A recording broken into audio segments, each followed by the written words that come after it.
Hello guys, कैसे हैं आप लोग। मैं अमित तलडा, आपका फ्रेंड, फिलोसोफर एंड गाइड। तो एक टॉपिक मैं डिस्कस करने आया इस वीडियो में, विच इज काफी बच्चे जो पूछ रहे हैं कि ओल्ड सिलेबस वाले जो बच्चे हैं कि स्विच ओवर करें क्या। ठीक है, स्विच ओवर हमें करना चाहिए क्या, कि हमें ओल्ड में ही कंटिन्यू करना चाहिए। ठीक है, काफी कॉमन सवाल है, आप में से भी काफी सारे लोगों को ये सवाल होगा। तो लेट्स डिस्कस कि स्विच ओवर करना चाहिए, नहीं करना चाहिए, क्या फायदे हैं, क्या नुकसान है, और आपको फिर अपने लिए ये डिसीजन लेना है कि आपको क्या करना है। ठीक है, हम आपको कॉस्ट बेनिफिट एनालिसिस करके दे सकते हैं, बाकी डिसीजन आपको लेना है। ठीक है, तो जैसे कि आपको पता होगा कि ओल्ड सिलेबस में एग्जीक्यूटिव में जून 24 आपका लास्ट अटेम्प्ट है। बढ़ेगा नहीं बढ़ेगा, कोई भी इंसान आज की डेट में नहीं बता सकता। ठीक है, आप अगर भगवान से पूछ रहे हो तो अलग बात है, इंसान तो नहीं बता सकता। ठीक है, कि आज ही बता दे कि जून में क्या होने वाला है, कोई नहीं बता सकता। इंस्टीट्यूट ये जो डिसीजंस होते हैं, अटेम्प्ट बढ़ाने के जो डिसीजंस होते हैं, वो एक तो डेटा के बेसिस पे होते हैं कि कितने बच्चे ओल्ड में अभी भी फंसे हुए हैं, और एक होता है प्रेशर। ये दो चीजों से डिसाइड करता है। प्रेशर न के बराबर है, क्योंकि अभी जून तक है तो अभी प्रेशर का का। दूसरा कि डेटा जो है, कितने बच्चे ओल्ड में अभी भी हैं जो मैंडेटरी स्विचओवर में आने वाले हैं, वो डेटा तो आपको जून के रिजल्ट के बाद अगस्त 24 में ही इंस्टीट्यूट के हाथ में आएगा, तब वो डिसाइड करेगा। तो अभी से एक्सटेंशन की बात करना बहुत ही वियर्ड है, बहुत ही वियर्ड है। ठीक है, इसलिए मैं बहुत काफी बच्चों को लगता है बहुत रूड जवाब देता हूं, इसलिए देता हूं क्योंकि वो बहुत ही वियर्ड है, बहुत ही वियर्ड है। अभी से मतलब उन्होंने मन में बना लिया है कि उनको और आगे अटेम्प्ट देने, मतलब इंस्टीट्यूट अगर दे दे तो वो तो अटेम्प्ट देते ही रहेंगे, मतलब उनको मजा आ रहा है। 2 अटेम्प्ट है, आसानी से आप निकाल सकते हो, उसको आप एज अ चैलेंज ले सकते हो। इसी बहाने जल्दी आपका एग्जीक्यूटिव निकल जाएगा, नहीं तो आपको तो अटेम्प्ट मिलते जाएंगे, आप देते जाओगे। मुझे नहीं समझ में आ रहा। ठीक है, तो 2 अटेम्प्ट है, बहुत अच्छा टाइम है, 2 ही ग्रुप्स हैं, तो आई थिंक आराम से कोई बच्चा आज 0 से भी स्टार्ट करे तो भी पास हो सकता है।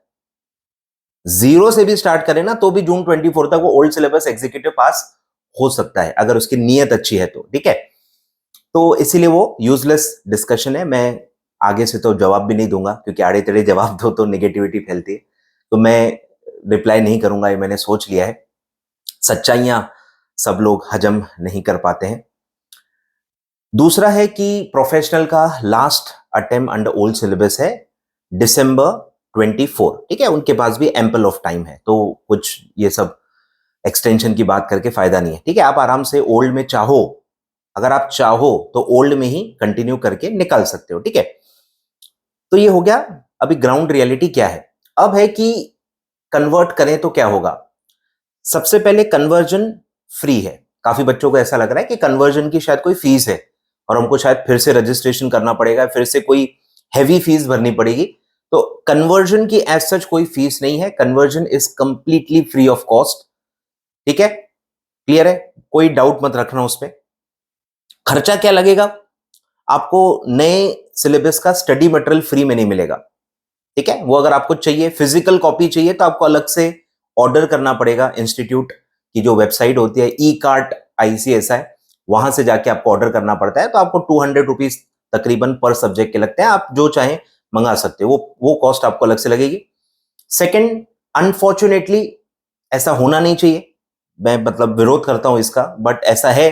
अब विरोध करके मैं कोई मंत्री तो हूं नहीं, मेरे सोचने से क्या होता है। तो प्री एग्जाम फीस जो है वो आपको फिर से भरनी पड़ेगी, भले आपने ओल्ड में भी ऑलरेडी प्री एग्जाम फी भरी हुई है, आपने पास भी की हुई होगी। प्री एग्जाम का कोई बेनिफिट कैरी फॉरवर्ड नहीं किया गया है, अनफॉर्चुनेटली।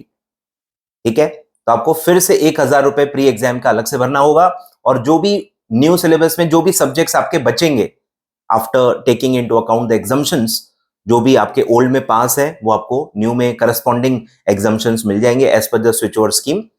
और जो सब्जेक्ट्स बचेंगे जो आपको अल्टीमेटली फाइनल एग्जाम में देने हैं न्यू सिलेबस में, उन सब्जेक्ट्स के आपको प्री एग्जाम देने पड़ेंगे। ठीक है, फिर से भले आपने सिमिलर सब्जेक्ट या कोई सब्जेक्ट का आपने ऑलरेडी प्री एग्जाम पास किया होगा, उसका कोई बेनिफिट आपको नहीं मिलेगा। क्लियर है, पैसे का भी कोई बेनिफिट नहीं है, 1,000 रुपीज फिर से भरना पड़ेगा। जो भी न्यू सिलेबस में आपके सब्जेक्ट्स बाकी रहेंगे जो आपको मेन एग्जाम में देने हैं, वो भी आपको फिर से देने पड़ेंगे। ठीक है, ये एक हर्डल है, न्यू अगर आपको देना है तो आपको प्री एग्जाम फीस भरनी है और प्री एग्जाम पास भी करनी है, जिसके लिए समय बहुत कम है।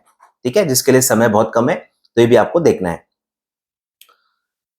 Same for professional. ठीक है, एग्जीक्यूटिव प्रोफेशनल दोनों के लिए कॉमन है प्री एग्जाम का, जो भी मैंने बताया। ओडीओपी का कोई चेंज नहीं है। ठीक है, ओडीओपी अगर आपने की हुई है तो वो उसका कोई लेना देना नहीं है। ठीक है, फिर सब्जेक्ट वाइज आपको एग्जाम्शन मिल जाएंगे, उसकी वीडियो ऑलरेडी मैंने बनाई हुई है, लिंक डिस्क्रिप्शन में दे देता हूं। ओल्ड में क्या पास है तो न्यू में क्या मिल जाएगा, ये सब मैं ऑलरेडी बता चुका हूं। दूसरी बात, एक और चीज जो कंफ्यूजन करती है बच्चों को कि एग्जाम्शन के लिए क्या है, तो उसमें दो तरीके हो सकते हैं। अगर आपका कोई एक पूरा मॉड्यूल पास है, मॉड्यूल पूरा पास है, मॉड्यूल एग्जाम नहीं बोलते ना अपन, तो आप वर्ड समझो, पास और एग्जाम में फर्क होता है। अगर आप मॉड्यूल की बात करें, अगर आपका पूरा मॉड्यूल पास है, मतलब आपके सारे सब्जेक्ट पास हो गए उस ग्रुप के, ऐसा माना जाएगा और करस्पॉन्डिंग एग्जाम्शन आपको मिल जाएगा। क्लियर है? अब अगर आपका ग्रुप पास नहीं है और आपको इंडिविजुअल सब्जेक्ट का एग्जाम्शन चाहिए, तो फिर जो नॉर्मल हमारे एग्जाम्शन रूल्स होते हैं, दो रूल्स जो होते हैं एग्जाम्शन के, वो अप्लाई किए जाएंगे कि आपके पास 60 मार्क्स होने चाहिए उस सब्जेक्ट में, एंड रिमेनिंग सब्जेक्ट्स में उस ग्रुप में 25 ईच आपको होने चाहिए। ये फर्स्ट रूल ऑफ एग्जाम्शन होता है। ये अगर आपका हुआ है, आपका कोई सब्जेक्ट एग्जाम्ड है ऑन दिस बेसिस, तो वो करस्पॉन्डिंग आपको सब्जेक्ट का एग्जाम्शन मिल जाएगा। दूसरा क्राइटेरिया होता है कि अगर आपका ग्रुप में एक सब्जेक्ट फेल है, एक सब्जेक्ट में आप फेल हो, और बचे हुए जो भी सब्जेक्ट्स हैं, 2 या 3 जो भी है, प्रोफेशनल में जैसे 3 ही सब्जेक्ट्स होते हैं, एग्जीक्यूटिव में 4 होते हैं। तो रूल क्या बोलता है, ग्रुप में एक सब्जेक्ट में आप फेल हो, 40 से भी नीचे है, 25 से भी नीचे होंगे, उसका मतलब स्कोर का कोई लेना देना नहीं है। एक सब्जेक्ट में आप फेल हो और रिमेनिंग सब्जेक्ट्स में इन एग्रीगेट 60% है, तो अगर मैं एक एग्जीक्यूटिव के ग्रुप का एग्जांपल लूं, एक सब्जेक्ट में आप फेल हो और बचे 3 सब्जेक्ट्स जो होते हैं, 3 में यानी 300 मार्क्स, 300 में से अगर आपको 60% मार्क्स हैं, मतलब 180 मार्क्स हैं आउट ऑफ 300, तो वो तीनों सब्जेक्ट एग्जाम्ड माने जाएंगे। तीनों में इंडिविजुअली 40 मार्क्स भी होने चाहिए, तीनों में इंडिविजुअली 40 होने चाहिए, और इन एग्रीगेट 60% अगर वो हो रहा है, 300 में से 180 मार्क्स आपको मिले हैं, तो वो तीनों सब्जेक्ट एग्जाम्ड माने जाएंगे। क्लियर है? तो ये दो रूल में से कोई अगर आपको कुछ एग्जाम्शन है सब्जेक्ट का, तो वो एग्जाम माना जाएगा और उसका कैरी फॉरवर्ड होगा। ठीक है, 40 मार्क्स मिले हैं सर इंडिविजुअल सब्जेक्ट में, वो एग्जाम नहीं माना जाता। 50 मार्क्स है सर, एग्जाम नहीं माना जाता। एग्जाम्शन रूल लागू करना होगा। 40-50 मार्क्स का कोई कंसेप्ट नहीं है इंडिविजुअल सब्जेक्ट के लिए। ग्रुप पास है तो उस ग्रुप के सारे सब्जेक्ट पास माने जाएंगे। ठीक है, I hope it is ample clear now कि ये सब कैसे होता है। ठीक है, तो अब मुद्दे पे आते हैं कि सर स्विच ओवर करें या नहीं करें। तो स्विच ओवर करोगे तो क्या होगा, एक है प्री एग्जाम लगेगी फीस और प्री एग्जाम फिर से देना है। ठीक है, नंबर 1। नंबर 2, कोई ट्रैक रिकॉर्ड नहीं है। काफी बच्चों के लिए मायने रखता है, उनको अनसर्टेनिटी नहीं जमती है, कॉन्फिडेंस नहीं आ पाता है। तो अगर आप ऐसे स्टूडेंट हो जिसको पास ट्रैक रिकॉर्ड चाहिए, तभी वो पढ़ाई कर पाता है, तभी वो कॉन्फिडेंट हो पाता है, तो फिर न्यू आप क्यों लोगे।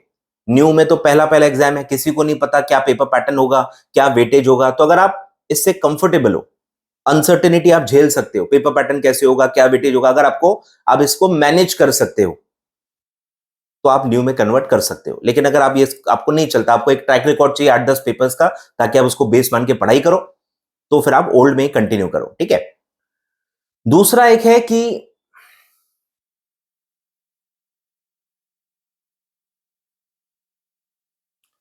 न्यू का पासिंग परसेंट क्या होगा कोई बता नहीं सकता है। ठीक है, बट अगर आप एग्जीक्यूटिव के हो, एग्जीक्यूटिव में मॉड्यूल 1 का आपको पता ही है 5% तकरीबन रिजल्ट आया था। अब इससे तो ज्यादा ही आएगा। ठीक है, इससे ज्यादा ही आएगा, ये वन ऑफ द लोएस्ट है। 5% बिल्कुल एक्सपेक्ट नहीं करता है कोई भी कि रिजल्ट आएगा। ठीक है, तो न्यू सिलेबस इसलिए भी प्रेफर किया जा सकता है कि अगर आप ग्रुप 1 के हो, ग्रुप 1 के हो, फंसे हुए हो, तो आप आउट ऑफ फ्रस्ट्रेशन चेंज कर सकते हो। आपके लिए मॉड्यूल 2 मतलब न्यू सिलेबस थोड़ा सा बेटर रहेगा। न्यू सिलेबस इसलिए भी बेटर है बिकॉज उसमें 20 मार्क्स के एमसीक्यूज हैं। ठीक है, एक्सेप्ट सीएफएम, बाकी सब्जेक्ट्स में 20 मार्क्स के एमसीक्यूज हैं। थोड़े अलग एमसीक्यूज हैं, नॉर्मल एमसीक्यूज नहीं है, बट स्टिल मुझे लगता है कहीं ना कहीं थोड़ा सा उसका एडवांटेज मिल सकता है। मतलब एक केस स्टडी टाइप के क्वेश्चन से तो इजी रहेगा कि एमसीक्यू आप सॉल्व करो, वो मेरे ख्याल से ज्यादा स्कोरिंग रहेगा। ठीक है, तो अलग अलग कैटेगरी के बच्चे हैं। ठीक है, तो इन जनरल कहूं तो इन जनरल तो मैं, मेरा क्या वर्डिक्ट है वो मैं बता देता हूं कि ओल्ड ही मेरे हिसाब से बेस्ट है। बट कुछ ऐसी सिचुएशंस हैं जिनमें न्यू प्रेफरेबल हो सकता है। जैसे एक सिचुएशन में मैं अभी रिकमेंड कर ही रहा हूं बच्चों को कि अगर आपका मॉड्यूल 1 पास है, मॉड्यूल 1 पास है, फिर मॉड्यूल 2 में सीएमए या एफएम अगर आपका एग्जाम्ट है, आपके 3 ही सब्जेक्ट बाकी हैं, ठीक है, सीएमए एफएम में से एक बाकी है, एसएलसीएम बाकी है, ईबीसीएल बाकी है, सिर्फ ये 3 बाकी है, तो आप कन्वर्ट कर सकते हो। इससे क्या होगा, सीएमए या एफएमएसएम दोनों में से एक के बेसिस पे आपको सीएएफएम एग्जाम्ट हो जाएगा। सबसे बड़ा जो पहाड़ है ना न्यू सिलेबस में, जो आपको दिक्कत देगा, वो है सीएएफएम, जिसको आपको बिल्कुल भी लाइटली नहीं देना है, क्योंकि वो पूरा रिटन पेपर है और उसका सिलेबस का जो कवरेज है वो सबसे ज्यादा है, बहुत ज्यादा कवरेज है, बहुत ज्यादा प्रैक्टिकल्स है। अगर आप प्रैक्टिकल से डरते हो तो आपको सीएएफएम से भी थोड़ा बहुत डर लगेगा, क्योंकि बहुत वास्ट है, बहुत थ्योरी है, बहुत प्रैक्टिकल्स है, बहुत सिलेबस काफी वास्ट है। और अगर आपको ढंग से पढ़ना है तो आपको बहुत समय उसको देना पड़ेगा, और क्योंकि फुल रिटर्न है, कोई भी एमसीक्यू नहीं है, तो इसलिए स्कोरिंग में भी थोड़ी सी दिक्कत आपको हो सकती है। क्लियर है? तो सीएएफएम किसी तरह अगर आपका एग्जाम्ट हो सकता है तो आप कन्वर्ट कर सकते हो, आपको बेनिफिट मिल सकता है। पर अगर आपका सीएएफएम बाकी रह जाता है तो फिर आपके पासिंग में बहुत दिक्कत होगी। सीएएफएम न्यू सिलेबस में मॉड्यूल 1 में आता है, तो मॉड्यूल 1 फिर आपको पास करने में बड़ी दिक्कत हो सकती है, एग्रीगेट में बड़ी दिक्कत हो सकती है। क्लियर है क्या? तो ये सारी बातें मुझे लगा कि मैं आपको बता दूं, ठीक है। तो ग्रुप 1 पास है और मॉड्यूल 2 में सीएमए या एफएम में से एक एग्जाम्ट है, 3 ही सब्जेक्ट्स बाकी हैं, तो आप स्विच ओवर कर सकते हो। एक सब्जेक्ट आपका कम हो जाएगा, सीएफएम एग्जाम्ट हो जाएगा, तो सीएमए एफएम दोनों मतलब माफ हो जाएंगे। फिर आपको सिर्फ एसएलसीएम की जगह पे सीएमएसएल देना पड़ेगा, ईबीसीएल के जगह पे ईबीआईपीआर, कुछ तो ईसीआईपीआर नाम है, तो वो आपको देना पड़ेगा। मतलब 3 सब्जेक्ट के जगह पे 2 ही हो जाएंगे। ये एक बेनिफिट है, मुझे मेरे ख्याल से ये अच्छा है, एक बर्डन आपका कम हो जाएगा, 2 ही सब्जेक्ट आपको देने पड़ेंगे, और उन दोनों में 20-20 मार्क्स के एमसीक्यू भी है। और बाकी वो सब्जेक्ट के जो टीचर्स हैं, जैसे सीएमएसएल तो मैं भी पढ़ाता हूं, उसमें सिर्फ आपको 2 चैप्टर्स ऐड किए गए। पुराना जो सिलेबस है पूरा सेम है, पेपर पैटर्न भी सेम है, सिर्फ 20 मार्क्स के एमसीक्यूज हैं, और सिर्फ 2 चैप्टर्स नए ऐड किए हैं, जो मेरे ख्याल से मैनेजेबल है, आप उसको कवर अप कर सकते हो, अभी भी आपके पास टाइम है। तो ये सिचुएशन वाले स्विच ओवर कर सकते हैं। दूसरा जो मैं कह रहा हूं कि अगर आप ओल्ड से फ्रस्ट्रेट हो गए हो, आपका मॉड्यूल 2 पास हो गया है, आपका मॉड्यूल 2 पास हो गया है, सिर्फ मॉड्यूल 1 बाकी है, तो भी आप स्विच ओवर, मेरे हिसाब से रिजल्ट देखने के बाद अब मेरा पॉइंट ऑफ व्यू थोड़ा बदल गया है, क्योंकि रिजल्ट इतना कम है, तो अब मॉड्यूल 1 से भरोसा उठ गया है कि इसमें अब कोई पास हो भी सकता है कि नहीं हो सकता है, ठीक है। तो आप स्विच कर सकते हो। अगर आपका मॉड्यूल 2 हो गया है, तो मॉड्यूल 2 हो गया है तो आपका सीएफएम एग्जाम्ट हो जाएगा। बाकी सब्जेक्ट्स में फिर इतना फर्क नहीं है, मैं कह रहा हूं बाकी सब्जेक्ट्स में इतना फर्क नहीं, सिलेबस भी ऑलमोस्ट सिमिलर है, पेपर पैटर्न भी सिमिलर ही होगा, सिर्फ वहां आप न्यू में 20 मार्क्स के एमसीक्यू आ जाएंगे, तो उसके वजह से मुझे लगता है माइनर सा आप बेनिफिट ले सकते हो। इजी एमसीक्यूज वो नहीं होने वाले, आई रिपीट, एकदम सिंपल एमसीक्यूज वो नहीं होने वाले हैं, काफी अप्लाइड वाले होने वाले हैं, काफी सिचुएशन बेस्ड होने वाले हैं। बट मुझे लगता है कि एक प्रॉपर केस स्टडी जो क्वेश्चन आते हैं, भारी क्वेश्चन आते हैं ओल्ड सिलेबस में, उससे आपको थोड़ा सा सिंपल जाएगा स्कोरिंग में। क्लियर है? और न्यू में हमेशा, ये मेरा पर्सनल ओपिनियन है, न्यू में थोड़ा सा पेपर इजी आता है स्टार्टिंग में, या आप कोई भी न्यू सिलेबस उठा के देख सकते हो। न्यू सिलेबस स्टार्टिंग में काफी इजी आते हैं, मॉड्यूल से ही डायरेक्टली काफी ज्यादा क्वेश्चंस आते हैं, तो इसीलिए जो ओल्ड दे चुका है उसको न्यू थोड़ा सा इजी जाएगा, उसको पेपर थोड़ा सा इजी लगेगा, क्योंकि ओल्ड का तो आपको पता ही, आखिरी आखिरी में आते आते आते आते पेपर बहुत टफ हो जाते हैं और पासिंग भी काफी बार कम हो जाती है। मैं खैर इन बातों में ज्यादा वीडियोस नहीं बनाता, क्योंकि ये सब कोई प्रेडिक्ट नहीं कर सकता, क्योंकि आप कन्वर्ट कर रहे हो, इसलिए बता रहा हूं। इन जनरल इन बातों पे डिस्कशन करके अपना टाइम वेस्ट कभी भी जिंदगी में मत करना, ठीक है। अगर आप कन्वर्ट कर रहे हो तो आप ये चीजों के बारे में सोच सकते हो, पर अगर आप कन्वर्ट ही नहीं कर रहे हो, जबरदस्ती अपना टेंशन बढ़ाना है आपको, तो फिर ये सब सोच के फायदा नहीं है, ठीक है। क्लियर है? तो आई होप आप जो भी पॉइंट्स मैंने बताए हैं वो आप देख सकते हो और आप उसके हिसाब से डिसाइड कर सकते हो, ठीक है। तो 2-3 ही ऐसी बस सिचुएशंस हैं जब आपको न्यू में कन्वर्ट करना चाहिए, नहीं तो आप ओल्ड में ही कंटिन्यू करो। 2 अटेम्प्ट अभी भी हैं, आप आराम से ओल्ड में ही निकाल सकते हो, ठीक है। चलिए, thank you so much, do like the video, do subscribe my channel for more such videos, और जो भी आपका कुछ कंसर्न है स्विच ओवर को लेके, कमेंट बॉक्स में आप कमेंट कर सकते हो। Thank you so much.